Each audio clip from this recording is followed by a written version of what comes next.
for most investors, like most of the global family offices that we come across, generally they invest in Indian market with little more than 1 year perspective. So anyway, whatever they hold for more than 1 year, anyway zero taxation applies, so they are happy with that. If they change the portfolio in between less than 1 year, and if there is a short-term tax due, the tax gets deducted and it's being settled by the custodian on your behalf, and rest of the money is being remitted. So it's a very simple process. I don't think it is too complicated to be understood.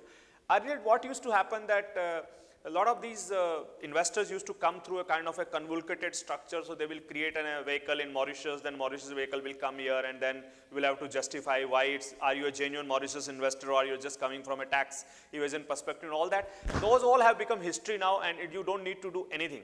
It's a very simple process, and you don't need to create any of these structures and structure on top of the structure to prove your substance in Mauritius. All those things which was somewhere becoming a norm has done away with, and that has really simplified the direct market access for public investment in India. Quick last question. Yes, go ahead. The KYC process, is it something that an individual can do very simply? Do they have to be in India to do the KYC process?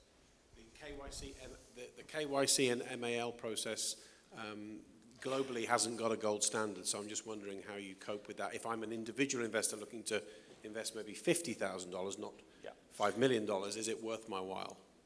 So I don't think the KYC process is any different than opening bank account with any other, I would say, global banks anywhere. So, but I have to be present? No, you don't need to be present. You can actually have it opened here. So you don't need to physically be in India to open an account. You can do it sitting here, which I'm sure our friends, the network here can help it, or you can talk to any of the service providers. And so there isn't a minimum that it wouldn't be worth me doing an FDI.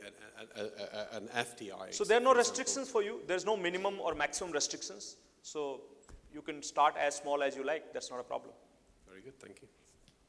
So can I add to that? Would it be, for example, with a bank that's already existing in the UAE, for example, Bank of Baroda, we would just go there as a foreign national, they would open the account, do the due diligence, send the documents to India, and the account is up and running.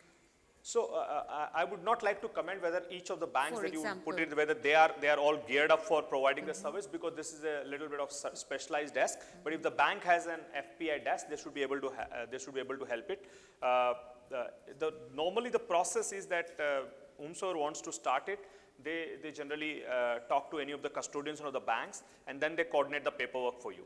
So you can let us know if there is anything that we could be of any help. We are happy to provide you any logistic support, but otherwise the team here on IBMC side can connect you to the thing, and the respective documentation and other things can happen. It's a very simple process, and you are free to deal with whomsoever you want to deal with. It's an open market. It's not that only a particular bank has a license and other banks do not have a license. As long as the banks are geared up internally with the process, they are all capable of handling this particular thing.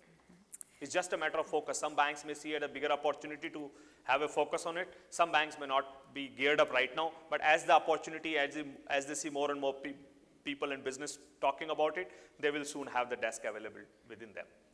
I'm afraid we have to close the question and answer session with Mr. Satya, but please remain on the stage. We'd like to thank you with a gesture of appreciation. Mr. Sajid, Mr. Ranup, Ms. Monica Agarwal, and other shareholders of IBMC. Much appreciation and gratitude.